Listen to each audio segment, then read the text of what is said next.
O sol nascia tímido sobre a cidade de São Paulo, ainda marcada pelo ritmo lento dos bondes e pelas ruas de paralelepípedo que ecoavam o som das ferraduras dos cavalos. Era o fim da década de 1930, e a capital começava a pulsar como um organismo em crescimento. As indústrias se multiplicavam, os bairros se expandiam, e o desejo de ligação com o litoral se tornava cada vez mais urgente. O Porto de Santos era a porta de entrada e saída das riquezas do país, mas o caminho até ele era tortuoso. A velha estrada do Vergueiro, de terra batida e curvas perigosas, não suportava mais o tráfego intenso de caminhões, automóveis e carroças. O trajeto pela Serra do Mar era, muitas vezes, um suplício, deslizamentos, acidentes e congestionamentos que duravam dias. Foi nesse cenário que nasceu o projeto de uma rodovia moderna, capaz de ligar a capital ao porto de forma rápida e segura. Um sonho que parecia ousado demais para alguns, mas inevitável para outros. No gabinete do Departamento de Estradas de Rodagem, um homem de meia idade olhava para os mapas espalhados sobre a mesa. Seu nome era Dr. Ernesto Albuquerque, engenheiro formado pela Escola Politécnica de São Paulo. De cabelos escuros já salpicados por fios brancos e olhar sereno, carregava a reputação de um profissional competente, mas acima de tudo incorruptível. Se conseguirmos vencer a serra, venceremos o futuro, murmurou ele, passando os dedos pelo relevo do mapa. Pouco depois, a porta se abriu com força. Um homem alto, de voz firme e sorriso calculado, entrou no gabinete. Era Antônio Salles, político influente, com um terno impecável e um olhar de quem estava sempre 3 passos à frente. Doutor Ernesto! Exclamou, estendendo a mão. O governo confia plenamente em sua capacidade.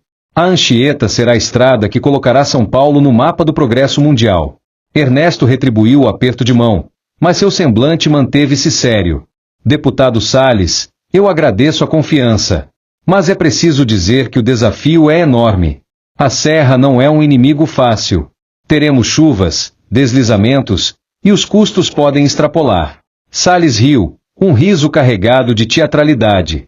Desafios existem para serem superados, meu caro. O povo precisa dessa estrada, e o governo precisa mostrar resultados. O resto é apenas detalhe. Ernesto não respondeu. Guardou em silêncio a sensação de que, por trás daquela pressa, havia mais do que vontade de progresso. Enquanto isso, nas redações barulhentas dos jornais da capital, uma jovem jornalista digitava com fervor em sua máquina de escrever. Helena Duarte, pouco mais de 25 anos, cabelos presos em um coque apressado, era conhecida por sua coragem em investigar histórias que ninguém mais ousava tocar. Vinda de uma família simples, Helena acreditava que a imprensa tinha o dever de dar voz ao povo. Ela já ouvirá rumores sobre a construção da nova rodovia. Havia quem dissesse que contratos milionários estavam sendo assinados às pressas, que terrenos estavam sendo desapropriados de forma suspeita, e que empresas sem experiência eram favorecidas em licitações. Helena farejou a história. Essa estrada não é só asfalto, murmurou para si mesma. É poder, e onde há poder, há segredos. No canteiro de obras improvisado, ao pé da Serra do Mar, centenas de homens se aglomeravam.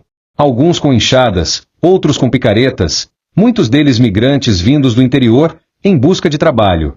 Entre eles, destacava-se Miguel Ferreira, um jovem de 22 anos, forte, de olhar ambicioso.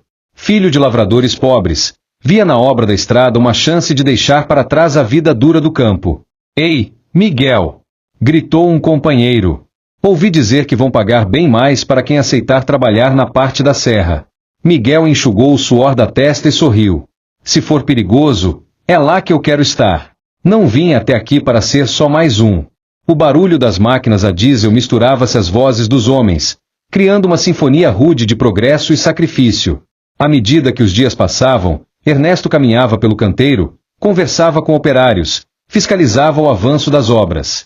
Admirava a coragem daqueles homens que, sem estudos, enfrentavam a montanha com a força dos braços e a esperança no coração. Mas também percebia algo estranho: materiais que chegavam com atraso, equipamentos defeituosos, ordens que pareciam ter sido alteradas. Ernesto anotava tudo, desconfiado. Certa noite, no escritório, ao revisar documentos de fornecimento, notou uma discrepância. O valor pago por cimento era 3 vezes maior do que o preço de mercado. Franziu o senho. Isso não está certo, disse, sozinho, antes de ouvir passos atrás de si. Era Salles, surgindo na penumbra. Doutor Ernesto, o senhor se preocupa demais com números. Pense no todo. O importante é inaugurar a estrada antes das eleições. O resto, bom, o resto se ajeita. Ernesto fitou o político, sem esconder a irritação. Eu não vim aqui para construir um palanque, deputado. Vim para construir uma estrada. Salles sorriu de novo, mas dessa vez seu sorriso tinha algo de ameaçador. Espero que continuemos do mesmo lado, doutor. Afinal, a serra é traiçoeira. Na mesma semana, Helena decidiu visitar a região. Entre entrevistas com moradores desapropriados e trabalhadores cansados, começou a ouvir histórias de caminhões de material que sumiam no meio do caminho, de ordens dadas por pessoas que não eram engenheiros, e de operários pagos para ficarem em silêncio. Em uma dessas visitas, cruzou o olhar com Miguel, que descansava sob uma árvore depois de horas de trabalho pesado. Você trabalha aqui? Perguntou ela. Trabalho. Sim. Quer escrever sobre a gente? Então diga que não é fácil. Dizem que essa estrada vai trazer futuro, mas o futuro custa caro demais. Helena anotou cada palavra. Miguel, sem saber, tornava-se parte de uma história muito maior do que podia imaginar. Enquanto o sol desaparecia atrás da serra, as primeiras máquinas avançavam montanha adentro. Ernesto, Helena e Miguel seguiam cada um em sua jornada, sem saber que seus caminhos estavam destinados a se cruzar. E, ao longe, Antônio Salles observava tudo, convicto de que a estrada não seria apenas a ligação entre a capital e o porto, mas também a ponte para seu próprio poder. Mas a serra tinha seus segredos, e estava prestes a cobrá-los. Na manhã seguinte, um barulho ensurdecedor ecoou pela encosta. Um deslizamento repentino engoliu parte do canteiro de obras, deixando homens soterrados e espalhando pânico. A estrada que prometia o futuro começava já cobrando vidas. O barulho veio como um trovão que rasgava a madrugada. Na encosta da serra, toneladas de terra deslizaram como se a própria montanha tivesse acordado furiosa. Gritos se misturavam ao som seco das pedras, e a poeira levantada ocultava tudo ao redor. Quando o silêncio enfim se fez, restava apenas um rastro de destruição, barracos improvisados destruídos, trilhas engolidas e trabalhadores desaparecidos. Miguel estava entre os que escaparam por pouco. Levantou-se, coberto de terra e suor, e olhou em volta desesperado. João! Cadê você? Gritou, procurando o amigo que trabalhava ao seu lado momentos antes. Não obteve resposta. Apenas um punhado de homens chorando e outros cavando com as próprias mãos na tentativa de resgatar companheiros soterrados. Poucas horas depois, o engenheiro Ernesto Albuquerque chegou ao local. Viu a cena e seu coração pesou. Aproximou-se de Miguel, que ainda cismava em escavar, mesmo exausto. Rapaz, afaste-se um pouco. A encosta ainda pode ceder. Miguel ergueu os olhos, vermelhos de tanto esforço. Não vou sair daqui enquanto não achar o João. Ele estava aqui comigo. Ernesto suspirou. Aquele não era apenas mais um acidente, era um sinal claro de que a pressa em vencer a serra cobrava um preço alto demais. Naquele mesmo dia, na redação do jornal, Helena Duarte recebeu a notícia do deslizamento. Os teletipos martelavam a manchete: tragédia na serra, operários soterrados em obra da nova rodovia. Helena ajeitou os óculos e encarou o editor-chefe. Eu preciso ir lá. Preciso ver de perto. O editor, um homem grisalho e pragmático, hesitou. Helena, é perigoso. A serra não perdoa. E você sabe que mexer com políticos envolvidos nessa obra pode custar caro. Mas ela já juntava os papéis e guardava o gravador portátil na bolsa. Justamente por isso, chefe. Se ninguém mostrar a verdade, eles vão enterrar não só os homens, mas também a história. Enquanto jornalistas, engenheiros e políticos reagiam ao acidente, o canteiro de obras se transformava em um campo de batalha silencioso entre homens e máquinas. As escavadeiras rugiam contra o relevo, abrindo clareiras à força. Caminhões carregavam pedras e cimento, subindo e descendo a serra como formigas incansáveis. Os operários, porém, já não viam apenas progresso, viam o risco, viam os companheiros feridos, viam o medo estampado em cada olhar. Miguel, sujo de lama e ainda abalado, foi chamado por um encarregado. Você tem força, rapaz. Quer ser promovido para frente da obra, onde a serra é mais dura? Ele hesitou. O salário era melhor, mas o perigo também. E se acontecer de novo? Perguntou. O encarregado apenas deu de ombros. Sempre acontece. Mas quem tem coragem, ganha mais. Miguel apertou os punhos. Não queria ser apenas mais um operário anônimo. Aceitou. Dias depois, Helena chegou ao canteiro. Caminhou entre barracos de madeira, viu crianças brincando perto da lama, mulheres cozinhando em panelas improvisadas para alimentar os maridos que trabalhavam noite e dia. Era quase uma pequena cidade surgindo no pé da serra. Encontrou Miguel sentado, descansando após horas de trabalho. Aproximou-se com seu caderno em mãos. Você estava aqui quando a encosta cedeu, não estava? Miguel a olhou com desconfiança. Quem é você? Helena Duarte. Jornalista. Quero contar o que aconteceu de verdade.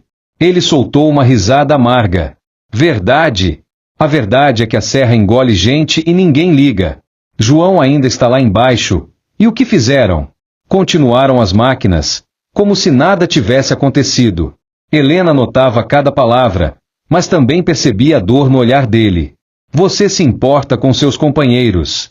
Quer que o nome deles não seja esquecido. Miguel respirou fundo, olhando para as montanhas. Eu quero que essa estrada seja lembrada, sim. Mas não só pelo asfalto. Quero que lembrem de quem sangrou aqui. A sinceridade daquele jovem mexeu com Helena. Pela primeira vez, a história deixava de ser apenas sobre corrupção ou contratos. Era também sobre vidas humanas, sobre sonhos e perdas. Enquanto isso, Ernesto reunia-se com engenheiros em seu gabinete improvisado na serra. Espalhou sobre a mesa documentos, gráficos e relatórios. Precisamos parar a obra na encosta até estabilizarmos o terreno. Se insistirmos, novos deslizamentos vão acontecer. Um engenheiro mais jovem assentiu, mas outro retrucou. O deputado Salles não vai aceitar atrasos. Ele quer inauguração em 2 anos, no máximo. Ernesto fechou os olhos por um instante, controlando a raiva. Essa estrada é para durar gerações, não campanhas políticas. No mesmo instante, a porta se abriu. E lá estava ele, Antônio Salles, como uma sombra constante. Doutor Ernesto. Sempre preocupado demais. O povo precisa ver progresso, máquinas trabalhando, caminhões subindo e descendo. Se pararmos agora, a oposição vai nos engolir. Ernesto se levantou, firme. Se insistirmos, quem será engolido é o povo. Pela serra. Houve um silêncio pesado. O olhar de Salles endureceu. Eu espero que o senhor não se esqueça de quem está financiando esse projeto. Afinal, obras desse tamanho têm muitos interessados. Aquela palavra, carregada de ameaça velada, ficou martelando na mente de Ernesto. À noite, no acampamento, Miguel conversava com outros operários à beira da fogueira. Um dia, essa estrada vai ligar São Paulo a Santos. Imaginem, caminhões descendo em poucas horas, famílias viajando sem medo. Um companheiro, mais velho e cansado, balançou a cabeça. Mas até lá, quantos de nós vão ficar pelo caminho? Helena, que havia conseguido permissão para passar a noite no local, observava a cena à distância.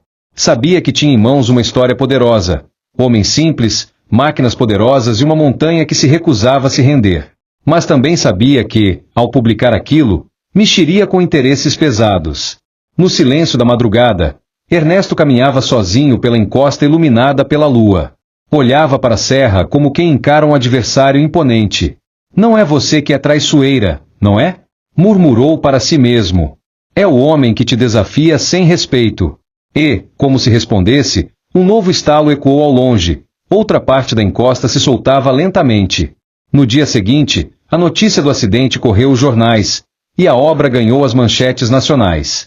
A pressão política aumentava, a fiscalização se intensificava e, no meio desse fogo cruzado, Helena descobria um documento secreto que podia mudar tudo. A chuva caía pesada, como se o céu tivesse decidido se unir à serra para impedir a obra. Caminhões atolavam, escavadeiras ficavam presas no barro, e os operários lutavam contra a lama que engolia suas botas até a canela. Cada passo era um desafio. Miguel, com a pá nas mãos, observava o horizonte enevoado. Desde o último deslizamento, o medo havia se instalado como uma sombra permanente entre os homens. Ainda assim, continuavam. O encarregado gritava ordens. Vamos, Seus molengas. O cronograma não espera. Era impossível não notar a ironia. Máquinas caríssimas paradas, enquanto homens comuns, com ferramentas simples, tentavam enfrentar a força da natureza. Naquele mesmo dia, Helena caminhava entre os barracos do acampamento. As roupas estavam encharcadas, mas ela não se importava. Carregava o caderno dentro de uma bolsa de couro protegida por uma capa improvisada de lona. Foi quando conheceu o padre Joaquim, um homem de meia idade, rosto marcado pelo sol, roupa simples e olhos cheios de compaixão. Ele distribuía sopas quentes para as famílias dos trabalhadores. A senhora não parece daqui, comentou ele, entregando uma tigela a uma criança. Não sou. Sou jornalista. Estou escrevendo sobre a rodovia. O padre a encarou com seriedade. Então escreva a verdade. Escreva que esses homens não são números. São pais, filhos, maridos. Escreva que cada deslizamento tira mais do que vidas. Tira dignidade. Helena anotou aquelas palavras com o coração acelerado. Sabia que havia encontrado uma voz poderosa para sua reportagem. Enquanto isso, no gabinete improvisado em São Bernardo, Ernesto Albuquerque discutia com outros engenheiros. Os relatórios são claros. O terreno precisa de reforço. Precisamos de mais concreto, mais contenções. Um colega o interrompeu. Mas isso custa caro. O orçamento já está no limite. Nesse momento, entrou na sala um assessor de Antônio Salles, trazendo uma pasta marrom. Colocou-a sobre a mesa de Ernesto. Ordens do deputado. Ajustes no orçamento. Ernesto abriu a pasta e seu semblante se fechou. Havia cortes em materiais de segurança e redirecionamento de verbas para despesas administrativas vagas. Isso é um absurdo. Ergueu a voz Ernesto. Querem que eu arrisque vidas para economizar dinheiro e agradar políticos? O assessor deu um sorriso frio. Doutor Ernesto, é assim que as coisas funcionam. Quem manda não é a serra. Quem manda é o poder. Mais tarde, quando o canteiro estava silencioso, Miguel foi chamado por dois homens desconhecidos, bem vestidos demais para estarem no meio da lama. Você é o tal Miguel Ferreira? Perguntou um deles. Sou eu. O que querem? O homem estendeu um maço de dinheiro. Queremos que feche os olhos. O engenheiro-chefe anda falando demais. Se alguém como você disser que ele exagera nos relatórios, que não há tanto risco, bem, pode ser promovido rápido. Miguel ficou imóvel. O dinheiro era mais do que ele veria em meses de trabalho. Mas havia o peso da consciência. E se eu não aceitar? O segundo homem deu um passo à frente, sussurrando. Então talvez você não dure muito aqui na serra. A ameaça ficou no ar como o trovão que antecede a tempestade. Na manhã seguinte, Helena estava na pequena sala de arquivos da empreiteira, em Santos. Usando o crachá que conseguirá com a ajuda de um contato, folheava relatórios, balanços e contratos. Até que encontrou um envelope marcado apenas com um número de protocolo. Ao abri-lo, seus olhos se arregalaram. Projeto Anchieta. Orçamento confidencial. Adendo 3. Dentro, havia provas de superfaturamento, contratos falsos e desvios milionários. Materiais pagos nunca haviam chegado ao canteiro. Em uma das páginas, o nome de Antônio Salles aparecia várias vezes como intermediário de empresas de fachada. Helena fechou os olhos por um instante. Aquilo era dinamite em forma de papel. Se publicasse, poderia derrubar carreiras políticas, e talvez até colocar sua vida em risco. De volta ao acampamento, Miguel observava os homens trabalharem na lama, o som das máquinas abafado pela chuva constante. Sentiu no bolso o peso do dinheiro que havia aceitado para pensar. Não tinha dado resposta ainda, mas o simples fato de ter guardado já o corroía por dentro. Helena se aproximou dele novamente. Preciso de ajuda. Ele ergueu a cabeça, surpreso. Ajuda com o quê? Ela hesitou antes de responder. Eu tenho documentos. Documentos que provam que essa obra está manchada por corrupção. Mas sozinha, eu não vou conseguir mostrar a verdade. Preciso de alguém aqui dentro. Miguel ficou em silêncio. A lama escorria em volta deles, e os gritos dos encarregados ao fundo davam um tom quase sombrio à cena. E o que eu ganho com isso? Perguntou por fim. Helena o encarou firme. Talvez não seja sobre o que você ganha. Talvez seja sobre o que todos nós perdemos se ficarmos calados. À noite, Ernesto estava sozinho, revisando cálculos e relatórios à luz de uma lamparina. A cada folha, sua frustração crescia. Ele sabia que a estrada era um sonho possível, mas não daquele jeito. Não com pressa, não com corrupção. De repente, ouviram-se passos. Helena entrou, segurando os documentos que encontrara. Doutor Ernesto, preciso lhe mostrar uma coisa. Colocou as páginas diante dele. Ernesto leu em silêncio, o rosto endurecendo a cada linha. Eu sabia que havia algo errado, mas não imaginei que fosse tão grande. Antes que pudessem continuar, uma pedra arremessada atravessou a janela, quebrando o vidro. Do lado de fora, um bilhete preso à pedra dizia: "Para, ou a serra vai engolir vocês." Ernesto e Helena se entreolharam. Não havia mais volta. O deslizamento seguinte não foi apenas obra da natureza. O que aconteceu abalaria toda a obra, custaria vidas e colocaria Miguel diante da escolha que mudaria sua trajetória para sempre. O amanhecer trouxe um silêncio estranho. Depois de dias de chuva incessante, o céu clareou, mas o chão da serra ainda estava encharcado, pesado como se guardasse um segredo perigoso. Miguel acordou cedo no barraco, mas ao sair percebeu que havia algo diferente no ar. Os pássaros, geralmente barulhentos, estavam quietos. O cheiro de terra molhada era forte demais, quase sufocante. No canteiro, os trabalhadores se reuniam em pequenos grupos. Muitos cochichavam, olhando para as encostas com desconfiança. Um deles comentou em voz baixa: "Essa serra vai descer. É só questão de tempo." Outro respondeu, ajeitando o capacete: "Se descer, leva a gente junto." Mas quem liga? Pro governo, a gente não passa de número em folha de pagamento. Miguel ouviu aquelas palavras e sentiu um aperto no peito.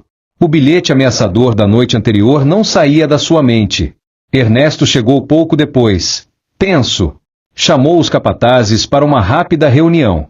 "Escutem bem. Os cálculos mostram que o solo não aguenta mais. Precisamos parar por hoje. Ninguém trabalha até reforçarmos as contenções."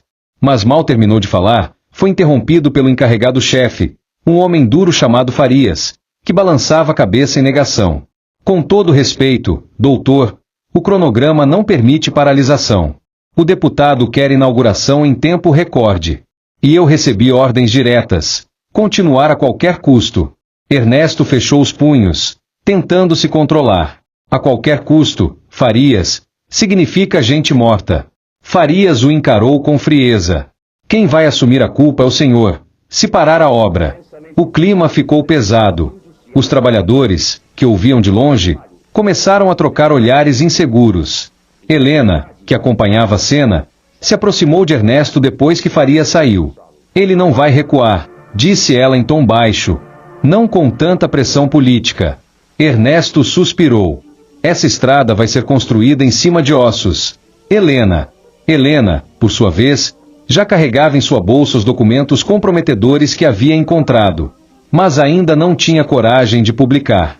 Sabia que precisaria de provas vivas, de depoimentos, de rostos humanos para dar força às denúncias. Por isso, seguia acompanhando os dias, registrando tudo. Por volta do meio-dia, o sol apareceu forte, derretendo parte da lama acumulada. Mas não trouxe alívio. Ao contrário, o calor fez a encosta começar a soltar pequenos estalos. Era como se a montanha estivesse rangendo os dentes.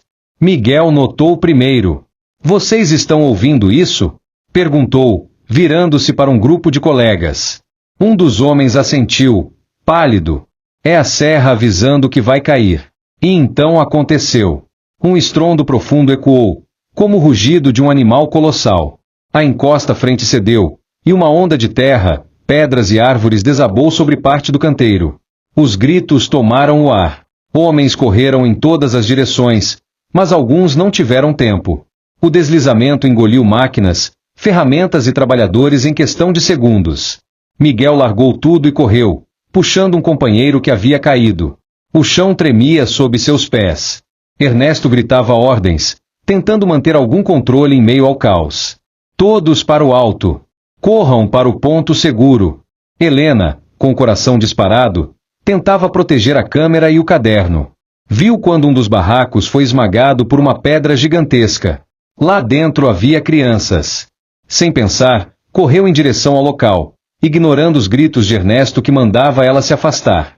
No fim daquela tarde, quando a poeira baixou, o cenário era de devastação. O deslizamento havia deixado mortos e desaparecidos. Vários trabalhadores se reuniram em silêncio, rostos cobertos de lama e olhos marejados. Padre Joaquim chegou com voluntários, trazendo cobertores e palavras de consolo. Ele se ajoelhou diante dos corpos cobertos por lonas improvisadas. Senhor, receba essas almas que trabalharam com suor e esperança. Murmurava em oração. Miguel, sentado numa pedra, respirava ofegante. O sangue ainda escorria de um corte na testa. Ele se lembrava do maço de dinheiro no bolso, ainda intocado. Agora, aquele dinheiro parecia amaldiçoado. Como poderia aceitá-lo, sabendo que as mortes eram fruto da corrupção e da pressa política? Helena, por sua vez, não conseguia parar de escrever. Suas mãos tremiam, mas as palavras saíam como se fossem uma obrigação moral. Cada lágrima que caía dos olhos dos trabalhadores era transformada em uma linha no caderno. À noite, Ernesto convocou uma reunião de emergência com os engenheiros. Isso não foi apenas um acidente natural. O terreno avisava há dias. Nós avisamos. Mas ignoraram. E agora, quantos homens morreram por conta dessa pressa maldita? Um dos engenheiros, mais jovem, rebateu. E o senhor acha que vão ouvir? O deputado vai dizer que foi tragédia inevitável. Que a serra é perigosa.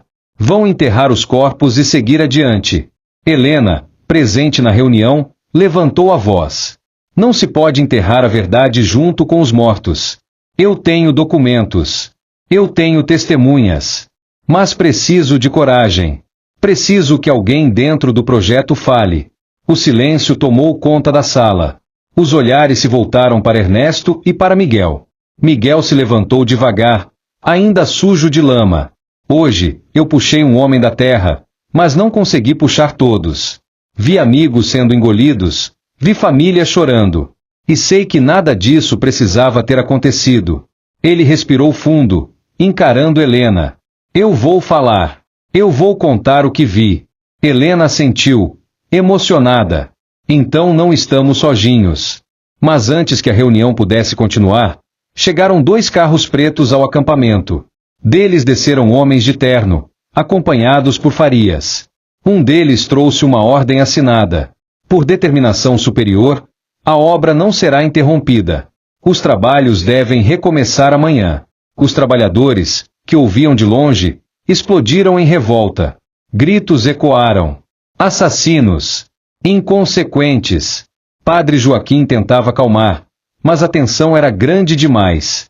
Ernesto apertou os dentes, olhando para Helena e Miguel. Agora a luta não é só contra a serra. É contra o sistema inteiro. A partir daquele dia, os trabalhadores começaram a se organizar em segredo. E quando a notícia do deslizamento chegou aos jornais, Antônio Salles percebeu que não bastava controlar a obra. Precisava controlar também as vozes que ousavam revelar a verdade. A noite que seguiu a tragédia foi uma das mais silenciosas na serra. O vento uivava entre as árvores tombadas, carregando consigo o cheiro da terra recém-virada e da fumaça das fogueiras improvisadas para iluminar os velórios.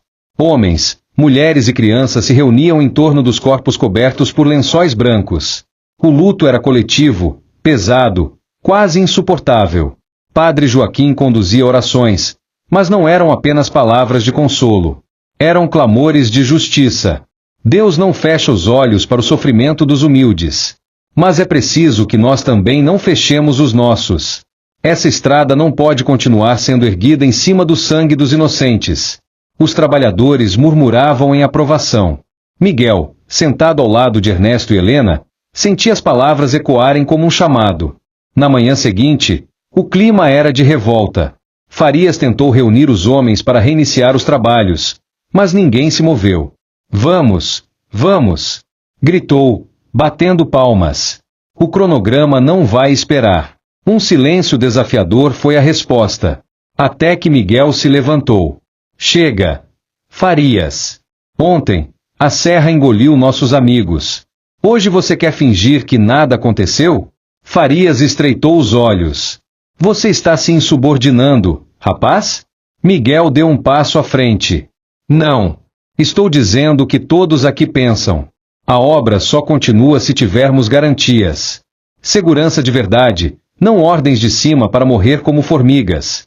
Os trabalhadores começaram a bater palmas, murmurando em apoio. Farias ficou vermelho, mas percebeu que não tinha como obrigar centenas de homens ao mesmo tempo. Naquela noite, um grupo se reuniu em segredo no barraco do padre Joaquim. Estavam lá Miguel, Helena, Ernesto e cerca de 20 trabalhadores. As vozes eram baixas, mas firmes. Padre Joaquim abriu a reunião. Meus irmãos, sabemos que a luta é desigual. Mas precisamos organizar nossas vozes. Se ficarmos calados, mais tragédias virão. Helena espalhou sobre a mesa os papéis que havia guardado. Eram cópias de relatórios, ordens assinadas, cálculos adulterados. Aqui está a prova de que o governo e a construtora sabiam dos riscos. Mas se eu publicar sozinha, vão me silenciar. Preciso do apoio de vocês, de testemunhos, de nomes. Um dos trabalhadores, chamado Tunico, levantou a mão, hesitante. Dona Helena, se a senhora escrever, eu assino embaixo. Eu perdi meu irmão ontem. Não quero que a morte dele seja esquecida. Outros seguiram, um a um, declarando sua disposição. Miguel olhou para Ernesto. E o senhor, engenheiro? Vai ficar do lado deles ou do nosso? Ernesto hesitou. O peso de anos de carreira, de ordens superiores, de medo, caía sobre seus ombros. Mas então lembrou-se dos corpos sob a lona, dos olhos das viúvas. Eu nunca pensei que chegaria a isso. Mas sim, estou com vocês. Se é preciso arriscar o nome para salvar vidas, que seja. A reunião terminou com um pacto. A partir dali, não eram mais apenas trabalhadores isolados. Eram as vozes da Serra. Enquanto isso, em São Paulo, Antônio Salles recebia relatórios da situação. Os jornais começavam a noticiar o deslizamento, ainda que de forma tímida. Alguns artigos falavam em fatalidade, outros ousavam questionar a pressa do governo. Salles caminhava de um lado para o outro em seu escritório. Esses desgraçados querem me pintar como assassino. Eu não vou permitir. Seu assessor tentou acalmá-lo. A imprensa é volúvel. Com os jornais certos pagos, a narrativa muda. Salles respirou fundo, controlando a raiva. Muito bem. Quero 2 movimentos imediatos. Reforcem a imagem da obra como progresso inevitável. E descubram quem está vazando informações. Seus olhos faiscavam de ameaça. Quem ousar levantar a voz contra mim vai se arrepender. De volta à serra, Helena começou a registrar entrevistas. Ela sentava-se com os homens, mulheres e até com os órfãos, ouvindo suas histórias. Cada palavra era anotada com cuidado. Miguel a acompanhava, servindo de elo entre ela e os mais desconfiados. Helena, eles têm medo, disse Miguel certa noite, enquanto ela escrevia à luz de uma lamparina. Muitos acham que vão perder o emprego. Ela suspirou. Eu sei, Miguel. Mas se ficarmos presos ao medo, vão continuar pisando em nós. Miguel a encarou. Sério. Eu não tenho estudo. Mas sei lutar. Se precisar proteger você e essas palavras, eu faço. Helena sorriu, tocando levemente o ombro dele. E eu vou garantir que sua coragem seja lembrada. Enquanto isso, Ernesto se debruçava sobre novos cálculos. Ele sabia que a serra continuava instável e que a pressão política não daria trégua. Certa madrugada, chamou Miguel para conversar. Se eles não mudarem os métodos, logo teremos outro desastre. Maior ainda. Miguel franziu a testa. Então precisamos avisar a todos. Ernesto balançou a cabeça. Avisar pode não bastar. Precisamos mostrar. Expor. Se a obra continuar assim, a estrada nunca será segura. Miguel percebeu que o engenheiro, antes tão contido, estava mudando. Não era mais apenas um técnico obediente. Era um homem que começava a se rebelar contra a própria profissão. Padre Joaquim também tinha seu dilema. Durante um sermão, olhou para a comunidade e falou em tom emocionado. A estrada que dizem ser para o progresso está trazendo dor e luto. Mas lembrem-se, nenhuma obra humana é maior que a vida. Se for preciso desobedecer para proteger nossos irmãos, que assim seja. Aquelas palavras inflamaram ainda mais a revolta. E, em pouco tempo, começaram os primeiros movimentos de resistência. Grupos de trabalhadores atrasavam propositalmente as escavações, sabotavam equipamentos ou simplesmente se recusavam a obedecer ordens arriscadas. Helena, ao registrar, notava que aquilo não era mais apenas uma obra. Era um campo de batalha moral. Mas a reação também veio rápido. Homens estranhos passaram a circular no acampamento, observando, anotando nomes. Farias andava de um lado para o outro, vigiando, ameaçando. Certa noite, Miguel encontrou um recado preso na porta de seu barraco. Calha a boca, ou sua família paga o preço. Ele sentiu o estômago revirar. Por um momento pensou em desistir, em fugir dali. Mas ao olhar para o barraco ao lado, onde uma viúva embalava seu filho órfão, encontrou forças. Amassar o bilhete e jogar no fogo foi sua resposta. Na edição seguinte de um jornal paulista, uma matéria assinada por Helena começou a circular. Tragédia na Serra. Trabalhadores denunciam riscos e pressa política na construção da Anchieta. Era o início da exposição pública. Mas, junto com a esperança, veio também o risco. Naquela mesma noite, Ernesto foi chamado às pressas para o escritório improvisado da obra. Lá encontrou Farias e 2 homens de terno. Um deles falou em tom gelado. Doutor Ernesto, sabemos que o senhor anda se reunindo com jornalistas e incitando os trabalhadores. Está cavando a própria cova. Ernesto respirou fundo, tentando não demonstrar medo. A única coisa que estou cavando é a verdade. O silêncio que se seguiu era mais ameaçador do que qualquer grito. As vozes da serra estavam ganhando força. Mas, quanto mais alto gritavam, mais perigoso se tornava o jogo. E em breve, o próximo passo da resistência colocaria todos em risco de vida. A madrugada desceu sobre a serra como um manto pesado. As chuvas haviam cessado, mas a terra ainda cheirava lama úmida e madeira apodrecida. No acampamento dos trabalhadores, o clima era de inquietação. Ninguém dormia direito. As viúvas rezavam, os homens afiavam ferramentas que, de repente, não serviam apenas para cavar a terra, mas para se defender. No barraco de Padre Joaquim, um grupo se reunia em segredo. Helena espalhava sobre a mesa suas anotações, recortes de jornais e testemunhos que já havia reunido. Ernesto passava a mão nervosamente pelos cabelos, andando de um lado para o outro. Miguel, encostado na parede, olhava em silêncio, mas seus punhos cerrados denunciavam a tensão. Eles já sabem que estamos falando demais, disse Ernesto, em voz baixa. Hoje fui chamado ao escritório. 2 homens de terno me ameaçaram. Helena ergueu os olhos. Isso significa que estão com medo. É sinal de que nossa voz está incomodando. Padre Joaquim, sentado com as mãos entrelaçadas, murmurou. Mas também significa que não vão hesitar em calar vocês. Miguel bateu o punho na mesa. Então está decidido. Não vamos mais aceitar ordens.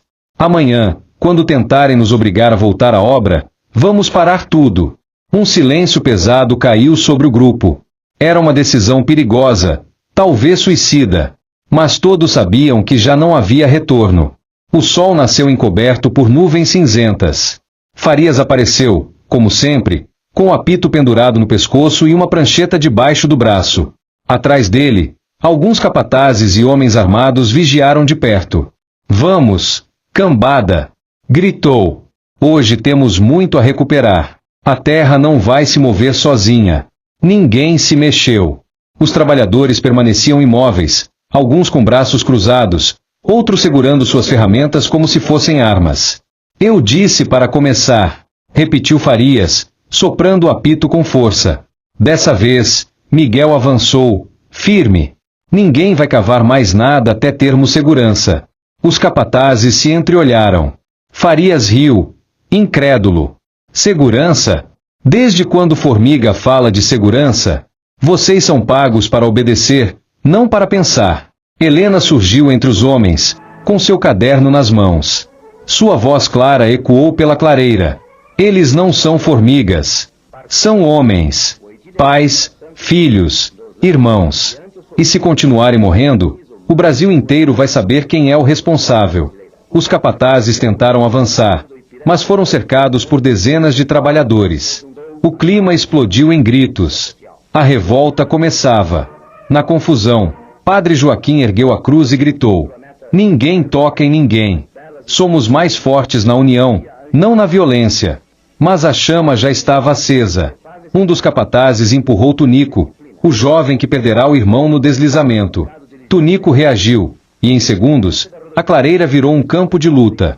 Miguel socou um dos homens de Farias, enquanto outros trabalhadores tomavam os bastões das mãos dos capatazes. Helena tentava registrar tudo em seu caderno, mas foi Ernesto quem a puxou para trás. Cuidado. Eles não vão hesitar em te calar. O som de passos pesados ecoou. Do alto da estrada improvisada, surgiram homens armados, enviados por Antônio Salles. Rifles apontados, olhares frios. O silêncio caiu de repente. O chefe dos homens avançou, encarando Miguel. Qualquer movimento, e a serra vai se pintar de sangue. Naquele instante, o coração de todos disparou. Padre Joaquim deu um passo à frente, erguendo a cruz. Vocês têm armas, mas nós temos a verdade. Podem calar nossas bocas, mas não podem calar a voz da serra. O chefe dos homens riu, preparando-se para dar a ordem de ataque. Mas então, algo inesperado aconteceu. Do meio da multidão, Helena ergueu seu caderno e gritou: Eu já mandei parte destas denúncias para São Paulo. Se tocarem em qualquer um de nós, amanhã estará estampado em todos os jornais. O homem hesitou.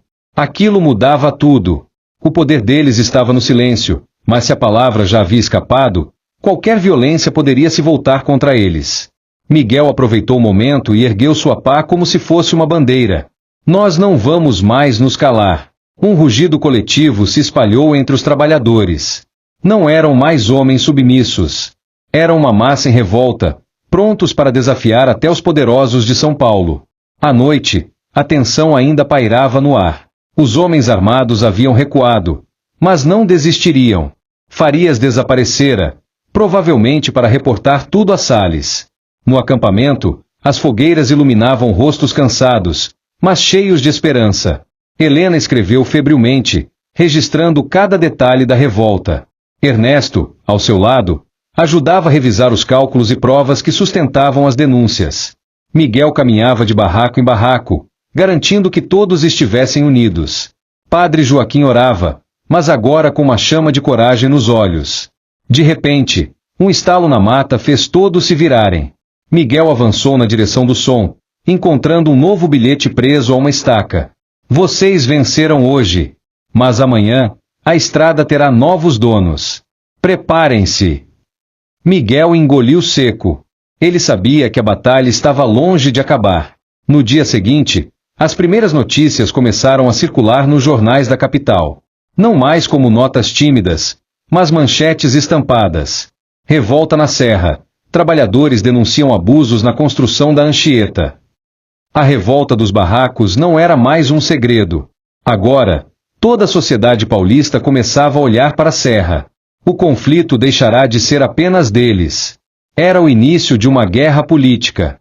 A noite era densa, carregada de presságios. A serra, envolta em névoa, parecia prender a respiração junto com aqueles que nela viviam. Os barracos estavam em silêncio, mas não havia descanso. Homens e mulheres se movimentavam como formigas em uma colônia prestes a se defender de um ataque inevitável. Miguel caminhava entre eles, segurando uma tocha. Sua figura ereta transmitia força, mas seus olhos denunciavam o peso da responsabilidade. A revolta do dia anterior tinha sido um triunfo, mas também um aviso: os poderosos não deixariam barato. Helena, ao lado dele, revisava os papéis e recortes que havia guardado em uma sacola de pano. As denúncias já chegaram a São Paulo, disse, com a voz firme. Mas eles podem tentar nos esmagar antes que isso faça diferença. Ernesto, sempre ansioso, passava as mãos pelo cabelo, olhando ao redor. Recebi informações. Salles mandou reforços. Eles vêm de caminhão pela estrada improvisada.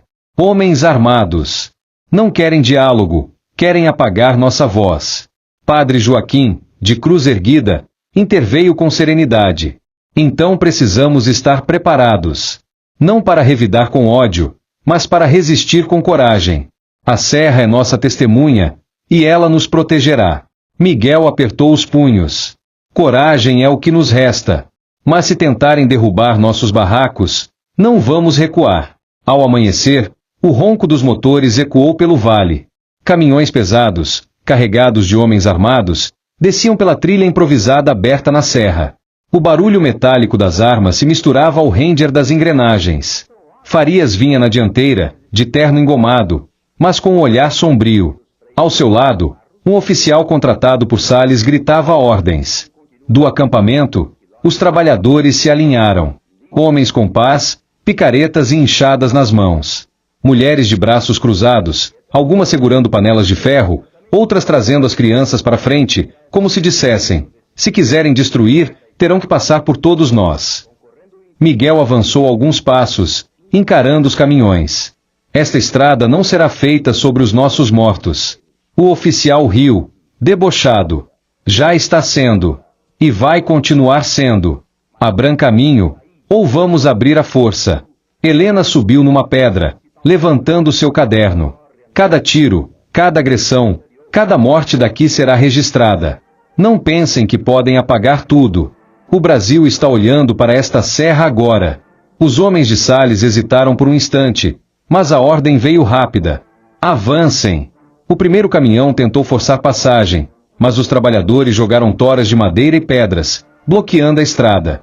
O barulho ecoou como um trovão. Miguel subiu numa das pedras e gritou: não recuem!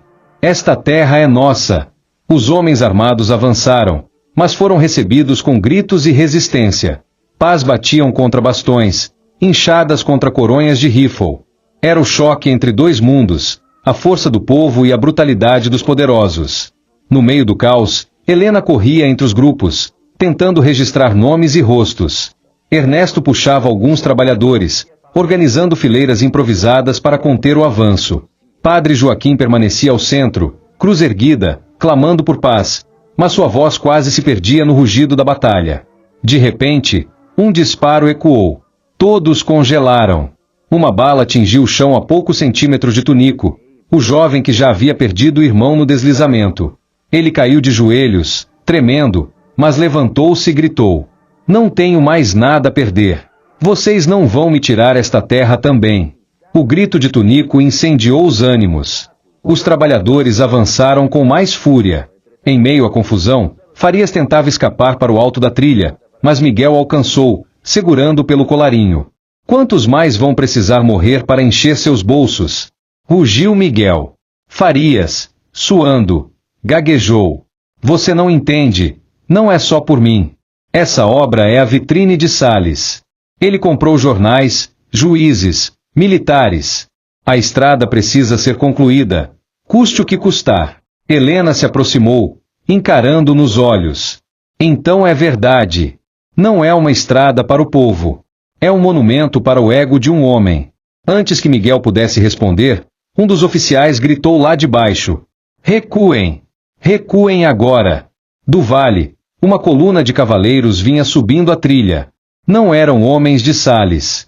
Eram jornalistas, representantes de sindicatos, até políticos opositores, trazidos pela repercussão das manchetes.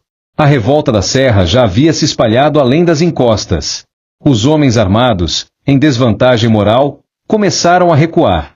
Miguel ergueu a pá como um estandarte. Vocês ouviram? Não estamos sozinhos. A serra fala por nós. O acampamento explodiu em gritos de vitória. As mulheres choravam, os homens se abraçavam. Helena, com lágrimas nos olhos, escreveu a frase que se tornaria o símbolo de sua reportagem. A serra fala por nós. Mas a batalha ainda não estava vencida. Enquanto os reforços chegavam, Farias escapava pela mata, levando consigo documentos e segredos que poderiam destruir qualquer prova contra Salles. Helena o viu desaparecer entre as árvores e sussurrou: se ele escapar, tudo pode ser apagado. Miguel respirou fundo, encarando a escuridão da floresta. Então vamos atrás dele. A serra estava em silêncio novamente, mas agora não era o silêncio da submissão, e sim da expectativa. A luta havia chegado ao auge. O poder de Salles estava exposto, mas sua vingança ainda não havia terminado. Naquela noite, enquanto os trabalhadores comemoravam a vitória parcial, Miguel, Helena, Ernesto e Padre Joaquim se reuniram. Sabiam que o destino da estrada, e da vida de todos ali, dependia do próximo passo. Miguel falou por todos. Amanhã, decidiremos não só o futuro da Anchieta, mas o futuro da nossa dignidade. E assim, sob o luar prateado que banhava a serra, ficou claro que o clímax havia chegado. O confronto final estava próximo. O sol nasceu tímido naquela manhã, como se a serra ainda estivesse cansada da batalha da véspera. A neblina se dissipava lentamente, revelando os barracos remendados, as marcas de luta no chão, e, sobretudo, os rostos marcados pela esperança. O acampamento havia resistido. Mas ninguém se iludia. Salles e Farias não desistiriam facilmente. A rodovia Anchieta já não era apenas uma estrada, era uma guerra de narrativas. Miguel se levantou cedo, caminhando entre os trabalhadores. Cumprimentava cada um com firmeza, transmitindo confiança. Seu corpo estava exausto, mas seus olhos ardiam de determinação. Helena, sentada em uma pedra, revisava suas anotações. O caderno agora estava quase cheio, cada página manchada de suor, lágrimas e poeira da serra. A história já não pode ser apagada, murmurou para Ernesto. Ele sorriu, ajeitando os óculos. Mas pode ser distorcida. E é aí que a nossa luta continua. Padre Joaquim celebrava uma pequena missa improvisada. Homens e mulheres, muitos ainda com hematomas, ajoelhavam-se na terra batida, agradecendo por estarem vivos.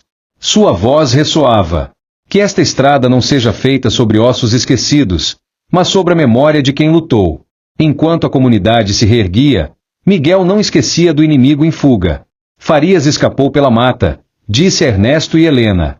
Se ele levar documentos para Salles, toda a nossa resistência pode ser em vão. Helena assentiu. Precisamos encontrá-lo. Mas não é só isso. Precisamos de provas. Algo que mostre ao país inteiro quem está por trás dessa estrada. A busca começou. Miguel e Ernesto lideraram um pequeno grupo pela trilha que cortava a floresta. Os sons da mata os envolviam, galhos estalando, pássaros se alarmando. A cada passo, a tensão crescia. Foi Ernesto quem avistou primeiro, marcas de botas afundadas na lama. Ele passou por aqui, sussurrou. Horas depois, já exaustos, encontraram Farias escondido em um casebre abandonado de antigos colonos. Seus olhos estavam vermelhos, a roupa rasgada. Quando viu Miguel entrar, levantou-se trêmulo, com uma pasta de couro apertada contra o peito. Vocês não entendem, gritou ele, recuando até encostar na parede. Salles é mais poderoso do que todos nós. Se eu cair, ele me destrói. Se eu abrir a boca, vocês também serão esmagados. Miguel se aproximou lentamente. Então é hora de escolher. Continuar como cúmplice ou se tornar testemunha. Farias hesitou. Seus olhos buscavam uma saída inexistente. Helena deu um passo à frente, encarando com firmeza. Você pode salvar algo da sua alma, Farias. Ou pode continuar sendo apenas mais uma engrenagem da corrupção. Ele respirou fundo, finalmente deixando a pasta escorregar de suas mãos. Aqui estão os contratos, as cartas, os recibos. Salles comprou metade da política paulista para erguer essa estrada. Mas cuidado, ele não vai parar. Com os documentos em mãos, Helena voltou a São Paulo. Passou noites inteiras datilografando relatórios e enviando cópias para jornais e sindicatos. A manchete logo estampava as bancas. A Estrada da Vergonha. Denúncias revelam mortes e corrupção na obra da Anchieta. A repercussão foi imediata. Deputados exigiram explicações, opositores usaram o escândalo como arma política, e multidões começaram a questionar se o progresso valia tanto sangue. Salles, furioso, reuniu-se em gabinetes fechados, tentando abafar a crise. Mas a pressão crescia. Cada documento vazado era uma pedra a mais derrubando sua fortaleza de poder. Farias, agora protegido por sindicatos, foi chamado a depor. Sua voz tremia, mas suas palavras ecoavam como sentença. Eu participei. Eu vi. E confirmo, esta estrada foi construída sobre exploração e a vida dos mais pobres. O nome de Antônio Salles caiu como um castelo de cartas. Sua carreira política nunca se recuperaria. Miguel, depois da luta, continuou trabalhando na serra, mas agora como símbolo de resistência. Para os trabalhadores, ele não era apenas um líder. Era prova viva de que a voz do povo podia ecoar contra os poderosos. Helena publicou um livro anos depois, A Estrada da Memória. Seu relato, entrelaçando jornalismo e testemunho humano, tornou-se referência para gerações futuras. Ernesto fundou uma pequena associação de trabalhadores, lutando por melhores condições em obras públicas. Sua ansiedade deu lugar à coragem, forjada no fogo da serra. Padre Joaquim permaneceu na comunidade, transformando a capela improvisada em igreja. Sempre dizia em seus sermões: não esqueçam, a estrada é feita de pedra e asfalto, mas também de suor e lágrimas. Rezemos para que nunca mais seja assim. Quanto a Farias, desapareceu dos noticiários. Alguns diziam que viveu o resto da vida no interior, tentando fugir da própria consciência. Outros juravam que ainda circulava nos corredores do poder, mas sempre como sombra, nunca mais como figura central. Apesar de tudo, a estrada foi concluída. Carros e caminhões começaram a cruzar a serra, encurtando distâncias, levando progresso. Mas para quem viveu sua construção, cada curva tinha memória. Miguel caminhava por um dos miradouros quando ouviu Ernesto comentar: olhe só, agora dizem que a Anchieta é orgulho paulista. Miguel suspirou, olhando para o horizonte, onde o mar se encontrava com o céu. Orgulho? Talvez. Mas quem viaja por ela devia saber o preço que foi pago. Cada pedra dessa serra guarda o eco de uma voz que se calou. Helena fechou o caderno, sorrindo tristemente. É por isso que contamos histórias. Para que ninguém esqueça. Anos depois, os filhos e netos daqueles trabalhadores ainda percorriam a Anchieta. Uns para trabalhar no porto, outros para visitar parentes no interior. A estrada, antes símbolo de opressão, tornou-se também caminho de reencontros, de vida nova. E no coração de cada curva, na sombra das árvores que resistiram aos cortes, permanecia um sussurro: a serra fala por nós. Na noite do aniversário da inauguração oficial da rodovia, já mais velho, Miguel acendeu uma vela diante de uma cruz improvisada perto da curva mais perigosa da serra. Ali, lembrava-se dos que ficaram pelo caminho. Helena, agora uma jornalista respeitada, o encontrou. Ainda vem aqui todo ano? Perguntou. Miguel sorriu, cansado, mas sereno. Sim. Porque estradas são como a vida. Helena. A gente caminha para frente, mas nunca deve esquecer o que ficou para trás. E enquanto a chama da vela tremeluzia contra o vento da serra, ficou claro: a rodovia Anchieta não era apenas um traço de concreto entre o Planalto e o mar. Era uma cicatriz na terra e na memória. Uma cicatriz que, ao ser lembrada, se transformava em força.